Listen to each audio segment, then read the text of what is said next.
ஜேஷ்டா மாதம் எனும் மிகப்பெரிய ஆணி மாதத்தில் முதலில் மேஷம் ராசிக்கு பார்க்கும்போது ராசிநாதன் செவ்வாய் நீச்ச நிலையிலிருந்து விடுபட்டு சிம்மத்திற்கு பயிற்சியாகி அங்கு கேதுவுடன் சஞ்சாரம் செய்கிறார். எனினும் 5 பாகைக்கு உட்படாமல் சஞ்சாரம் செய்வதால் பெரிய கிரகண தோஷங்கள் இல்லை. எனினும் எதிலும் அவசரம் கூடாது. முன்கோபம் முரட்டுத்தனத்தை கைவிடுவது சிறப்பாகும்.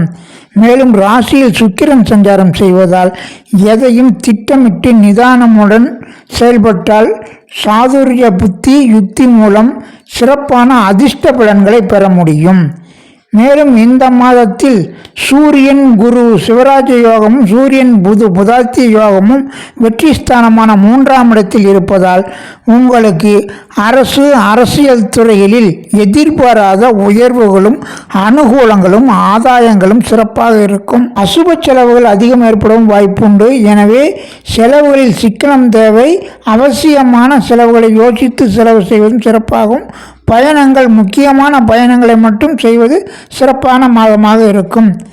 எனவே இந்த மாதத்தில் சகோதர வகைகள் புத்திர வகைகள் பூர்வீக வகைகளில் கவனமுடனும் எச்சரிக்கையுடனும் செயல்படுவது சிறப்பாகும்.